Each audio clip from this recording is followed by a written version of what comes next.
नमस्कार दोस्तों, पाथफाइंडर में आप सभी का स्वागत है। मेरा नाम है डॉक्टर महिपाल सिंह राठौड़ और आज इस लेक्चर में मैं आपके साथ डिस्कस करूंगा ऑपरेशन को जीत के बारे में।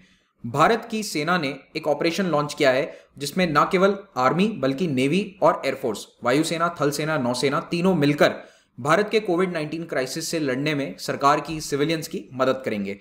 तो ये ऑपरेशन को जीत, द को स्टैंड्स फॉर को workers of all three wings, यानी कि आर्मी, नेवी, एयरफोर्स तीनों के वर्कर्स मिलकर यहाँ काम करेंगे, इसीलिए वो को वर्कर से को लिया गया और जीत का मतलब होता है विक्ट्री। ये ऑपरेशन का नाम है। इसके बारे में जानकारी दी रिसेंटली लेफ्टिनेंट जनरल माधुरी कानिटकर जो है, जिनका फोटो आप यहाँ पर देख सकते हैं।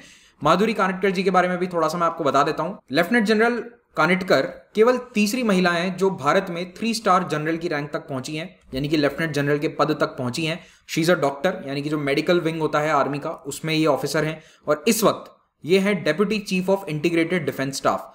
ये वाला ऑफिस किसके अधीन आता है? सीडीएस के अधीन। जो सीडीएस बिपिन रावत है हमारे, उनके अधीन ये ऑफिस है।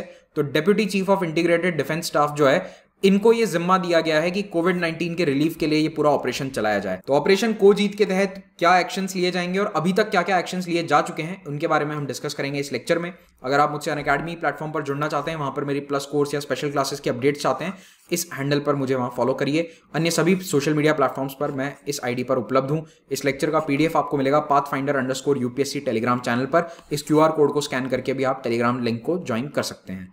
तो इंडियन आर्म्ड फोर्सेस ने लॉन्च किया है operation CoJeet to aid anti कोविड-19 एफर्ट्स। ठीक है, अब यहां पर मेडिकल इंफ्रास्ट्रक्चर को थोड़ा मजबूत किया जाएगा। आर्मी अपनी तरफ से जितना हो सकेगा इंफ्रास्ट्रक्चर को मजबूत करेगी और ऑक्सीजन सप्लाई चेन जो इस वक्त बहुत ही क्रूशियल है, इसमें आर्मी हेल्प करेगी। कोविड के कारण लोग न केवल शारीरिक बल्कि मानसिक चुनौतियों से भी जूझ रहे हैं, तो उसमें भी लोगों की मदद करी जाएगी। अब कुछ ही दिन पहले यूएस के जो हेल्थ एक्सपर्ट हैं डॉक्टर एंथनी फाउची, उन्होंने ये सुझाव दिया था भारत सरकार को कि आप आर्मी का इस्तेमाल कीजिए। यूएस के अंदर कोरोना केसेस कम क्या हुए, फाउची जी आजकल भारत को ही एडवाइस देते रहते हैं हर दूसरे दिन। खैर, इनकी जो एडवाइस है वो ऐसा नहीं है कि केवल इन्होंने ही दी थी। भारत में भी कुछ राज्य सरकारें, जैसे कि दिल्ली गवर्नमेंट है, उसने भी आर्मी से मदद मांगी थी। तो अल्टीमेटली डिपार्टमेंट ऑफ डिफेंस ने एक कोविड-19 क्राइसिस मैनेजमेंट कमेटी का गठन किया है। इस कमेटी में तीनों ही सेनाओं के मेंबर्स होंगे और ये क्राइसिस को मैनेज करेगी, तीनों आपस में कोऑर्डिनेट करेंगे। तो को जीत के अंदर co stands for the coworkers of all three services and they will achieve Jeet और विक्ट्री ओवर कोविड। लेकिन इस ऑपरेशन को अंजाम देते समय क्या आर्मी के ऑफिसर्स या जवानों को भी खतरा नहीं होगा कोरोना से? तो उनका खतरा काफी कम हो चुका है, क्योंकि आर्म्ड फोर्सेस में ऑलमोस्ट 100% कोविड वैक्सीनेशन हो चुका है। एक डोज ऑलमोस्ट 100% लोगों को 100% को लगाई जा चुकी है और सेकेंड डोज का जो परसेंटेज कुछ दिन पहले तक था वो 82 क्रॉस कर गया था। यानी कि लगभग पूरी की पूरी हमारी आर्मी, नेवी और एयरफोर्स कोविड-19 वैक्सीन लगवा चुकी है, दोनों डोजेस। तो इसीलिए अब ये इस ऑपरेशन को अंजाम देने के लिए बिल्कुल सक्षम है। They have that armour against कोविड-19। तो को जीत ऑपरेट कैसे करेगा? देखो, सेकेंड वेव में देश के रिसोर्सेज पर, अस्पतालों पर बहुत बड़ा चैलेंज आ गया है, बहुत ज्यादा स्ट्रेस है। कई राज्यों में ऑक्सीजन की भारी किल्लत है, दवाइयों की किल्लत है, जैसे कि रेमडेसिविर, इक्विपमेंट की कमी है और कई जगह बेड्स भी नहीं मिल रहे हैं, हॉस्पिटल्स फुल होते जा रहे हैं। तो इन सभी में मदद करने के लिए आर्म्ड फोर्सेस 3 तरह से हेल्प करेंगी। पहला, ऑक्सीजन सप्लाई चेन को ये रिस्टोर करेंगे। अब आर्मी, नेवी और एयरफोर्स से बेहतर लॉजिस्टिक्स शायद देश में कोई नहीं जानता होगा, क्योंकि ये दिन रात लॉजिस्टिक्स का काम करते हैं और इनका एक्सपर्टीज होता है लॉजिस्टिक्स में। जब भी कोई युद्ध की स्थिति होती है या युद्ध होता है तो बड़े स्तर पर इक्विपमेंट, पर्सन, इन सभी को, सामान को, असला बारूद, सब कुछ मूव किया जाता है टुवर्ड्स द बॉर्डर।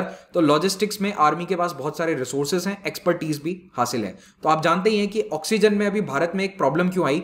हम बनाते तो बहुत सारी ऑक्सीजन है, लेकिन वो सारी ऑक्सीजन स्टील प्लांट्स वगैरह में खपत हो जाती है, उसकी इंडस्ट्रियल यूज है। तो हमारे पास सप्लाई चेन नहीं है कि उन इंडस्ट्री से अस्पतालों तक ऑक्सीजन पहुंचाया जाए, क्योंकि अब तो हर अस्पताल में ऑक्सीजन की आवश्यकता पड़ रही है और अभी तक अस्पतालों में केवल बड़े अस्पताल ऑक्सीजन रखते थे, जो छोटे अस्पताल हैं उनमें ऑक्सीजन की व्यवस्था नहीं होती थी। तो ऐसे में सप्लाई चेन की बहुत जरूरत है, क्योंकि ऑक्सीजन बन तो रही है देश में, लेकिन ऑक्सीजन अस्पतालों तक टाइमली पहुंच पाए, इसके लिए एक अच्छी स्मूथ फंक्शनिंग सप्लाई चेन की आवश्यकता होती है। तो भारत सरकार ने ऑलरेडी ऑक्सीजन एक्सप्रेस वगैरह चलाई है, लेकिन आप समझ रहे हैं कि सरकार से भी बेहतर लॉजिस्टिक्स कई बार आर्मी सप्लाई चेन को संभाल सकती है।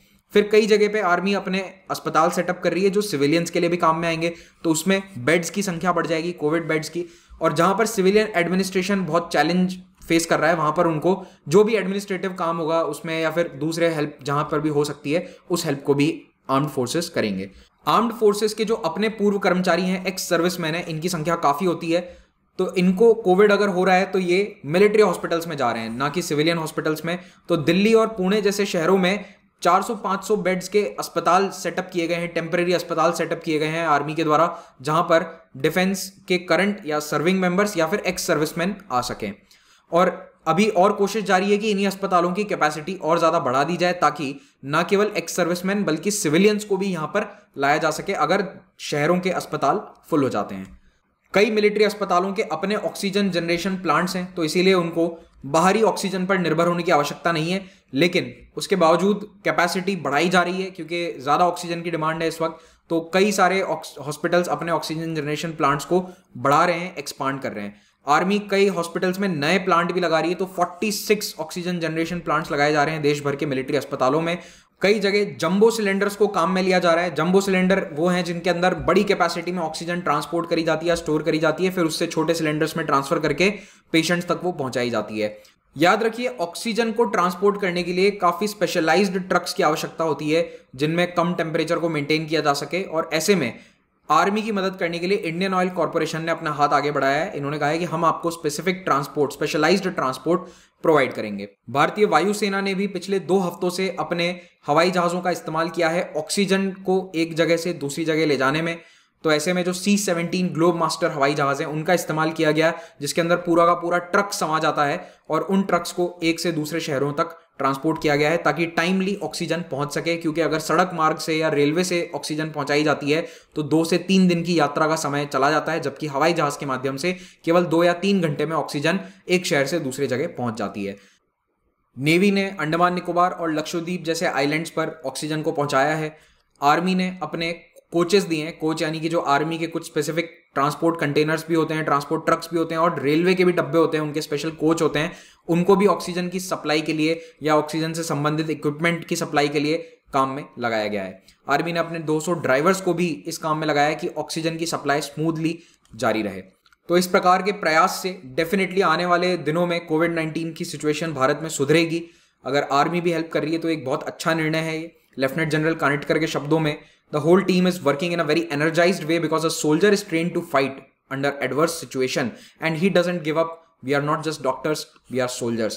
तो इनका ये कहना है कि हमारी ट्रेनिंग होती है कि हम मुश्किल हालात में, विषम परिस्थितियों में लड़ें, जूझें, और ये ट्रेनिंग हमारे यहाँ काम आएगी। और एक सैनिक कभी भी हार नहीं मानता। हम ना केवल डॉक्टर या मेडिकल प्रोफेशनल्स हैं बल्कि हम सोल्जर्स भी हैं। ये बेसिकली अपने आर्मी के डॉक्टर्स के लिए ये कह रहे हैं, मेडिकल प्रोफेशनल्स के लिए कह रहे हैं जो आर्मी में कार्यरत हैं, क्योंकि उनके नेतृत्व में ही काफ़ी सारा ऑपरेशन चलेगा। तो इसी के साथ ये लेक्चर समाप्त होता है। आप इसके PDF को डाउनलोड कर सकते हैं इन दोनों टेलीग्राम चैनल से। अगर आप 2022 और 23 के UPSC एग्जाम की तैयारी कर रहे हैं तो अनअकैडमी प्लेटफॉर्म के माध्यम से आप भारत के बेस्ट एजुकेटर से लाइव क्लासेस ले सकते हैं। यहाँ पर 2 प्रकार के सब्सक्रिप्शन है, प्लस और आइकॉनिक कोर्सेज। प्लस में आपको क्लासेस मिलेंगे, आइकॉनिक में आपको मेंटोर्स मिलेंगे जो आपको डे टू डे तैयारी के लिए गाइड करेंगे। अब यहाँ पर सब्सक्रिप्शन ज्वाइन करने के बाद फायदा क्या है कि आप सीधा बैच ज्वाइन कर लो। अब इन बैचेस में क्या होता है कि आपको फिक्स स्ट्रक्चर मिलेगा क्लास का, आपको इस दिन इतनी बजे ये क्लास अटेंड करनी है। So it will be just like joining an institute जहां पर रेगुलर शेड्यूल के अनुसार क्लास हो रही है। तो आपको सोचने विचारने की अब जरूरत नहीं है कि मैं कहाँ जाऊं, किससे क्या पढ़ूं। पढ़ आप सबसे सकते हो, प्लस कोर्स ज्वाइन करते ही, प्लस सब्सक्रिप्शन लेते ही आप सबकी क्लासेस देख सकते हो। लेकिन एक बार आप क्या कर सकते हैं कि सीधा बैच ज्वाइन कर लिया। तो जैसे अब ये वाला बैच है, इसमें तय है कि आर्ट एंड कल्चर मैं पढ़ा रहा हूँ, तो आर्ट एंड कल्चर की मेरी रोज रात को 8 बजे क्लास होती है, उसको आप ज्वाइन कर लो। 6 बजे एक दूसरी क्लास होती है, वो आप अटेंड करो। तो प्रॉपर हमने शेड्यूल बनाया है कि ताकि स्टूडेंट्स पर लोड भी ना आए और उनका जो प्रिपरेशन है 22 या 23 के लिए वो हो जाए। तो अभी 22 के लिए बाइलिंगुअल, प्योर हिंदी और प्योर इंग्लिश, इस तरह के बैचेस हर महीने अब चालू होंगे। तो ये 3 बैचेस अभी ऑन गोइंग है, तो आप इनको ज्वाइन कर सकते हो। और याद रखना, ये कोर्सेज जो हैं इनमें आपको 10% डिस्काउंट मिलेगा अगर आप महिपाल कोड यूज करते हो। तो यहाँ पर आपको ये वाली प्राइसेस पे करने की आवश्यकता नहीं है, यू हैव टू पे दिस प्राइस। अगर आप ऑप्शनल की तैयारी कर रहे हैं तो उसके लिए भी कोर्सेज अवेलेबल हैं। ऑप्शनल प्लस GS का जो कंबाइंड कोर्स है उसमें आपको थोड़ा सा प्राइस का बेनिफिट मिल जाएगा। अगेन इस प्राइस को भी पे नहीं करना है, यहाँ पर भी 10% डिस्काउंट है अगर आप कोड यूज कर लेते हैं। और finally SSC, bank, railway, state PCS जैसे एग्जाम्स के कोर्सेज भी अवेलेबल हैं। You can check out their prices here, 1 year subscription, और ये आपको पे नहीं करना है। Use the code and get the price that is shown here in green colour. Free test series है हमारी, उनका फायदा उठाइए। महिपाल कोड यूज करके टेस्ट सीरीज को अनलॉक कीजिए। पाथफाइंडर टेस्ट सीरीज का जो मई महीने का लिंक है वो आपको नीचे मिल जाएगा डिस्क्रिप्शन और पिन कमेंट दोनों में।